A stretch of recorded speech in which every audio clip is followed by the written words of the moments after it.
کسی کی سازش نہیں ہے، یہ امریکہ کی سازش ہے، یہ برطانیہ کی سازش ہے، یہ فرانس کی سازش ہے۔ ہاں، یہی عادت ہے زوال شدہ قوموں کی کہ وہ اپنے عیب اوروں پہ تھوپتے ہیں، اپنی کمزوریاں اوروں پہ تھوپتے ہیں۔ پیٹ میں درد ہو تو یہ بھی امریکہ کی سازش۔ اپنے اندر عیب ڈھونڈو، اپنی کمیاں ڈھونڈو، اپنے من میں ڈوب کر پا جا سراغ زندگی۔ قوموں پہ زوال اور نہیں لاتے۔ امریکہ والے اتنے فارغ نہیں ہیں، یورپ والے اتنے فارغ نہیں ہیں، آسٹریلیا افریقہ والے اتنے فارغ نہیں ہیں کہ تمہارے زوال کو سوچیں۔ زوال اندر سے آتا ہے، باہر سے نہیں آتا۔ بیماری اندر سے اٹھتی ہے، باہر سے نہیں آتی، اور اسباب اندر پیدا ہوتے ہیں، باہر نہیں پیدا ہوتے۔ جیسے جسم کی بیماری کے اسباب اندر پیدا ہوتے ہیں، قوموں کے زوال کے اسباب بھی اندر ہی پیدا ہوتے ہیں۔ قوموں کا سفینہ اسی وقت ڈوبتا ہے جب خود ان کے ہاتھوں میں برمے ہوں اور وہ اپنے کشتی میں چھید کر رہے ہوں، اس وقت سفینے ڈوبتے ہیں۔ جو اپنے بادبانوں کو تیر مار رہے ہوں، اس وقت سفینے ڈوبتے ہیں۔ جب اپنی کشتی کے جب وہ تختے اکھیڑتے ہیں، اس وقت سفینے ڈوبتے ہیں۔ جب قوموں میں ظلم آ جاتا ہے، خیانت آ جاتی ہے، جھوٹ آ جاتا ہے۔ ریڑھی والے کو کون جھوٹ بلوا رہا ہے؟ کس کی سازش سے یہ جھوٹ بول رہا ہے؟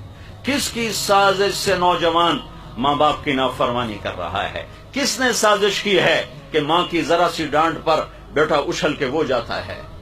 کس نے یہ سازش کی ہے باپ کی تھوڑی سی آنکھیں دکھانے پر بیٹا گریبان پکڑنے کو آ جاتا ہے؟ میں نے اپنے کانوں سے سنا، ایک بچی ماں کو کہہ رہی تھی بھوک نہیں، بھوک نہیں، اور اس کی ماں کے بڑے بڑے آنسو ایسے گر رہے تھے۔ یہ کس کی سازش ہے؟ سچائی نکل گئی، جھوٹ نے ڈیرے ڈال لیے، انصاف نکل گیا، ظلم کی گھٹائیں چھا گئیں، دیانت رخصت ہو گئی، بددیانتی تجارت بن گئی، فراڈ تجارت بن گئی، دھوکہ تجارت کے نام پر دھوکہ۔ یہ کس کی سازش سے ہوا ہے؟ میرے اپنے کردار کی خوشی سے ہوا ہے، میرے اپنے پاؤں پہ کلہاڑی مارنے سے ہوا ہے۔ پھر اور بہت سے اسباب ساتھ جمع ہو جاتے ہیں، لیکن کسی قوم کی ہلاکت کے 3 بڑے سبب ہیں۔ ایک ظلم، جھوٹ، خیانت۔ ان پر جنید بغدادی بٹھا دو صدر پاکستان، اور شیخ عبد القادر جیلانی بٹھا دو وزیر اعظم، نہیں نکال سکتے زوال سے۔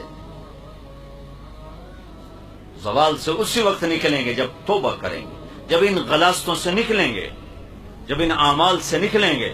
حکمران کی نیکی کام نہیں آتی جب عوام میں نافرمانی ناسور کی طرح پھیل جائے اور کینسر کی طرح پھیل جائے۔ بھائیو،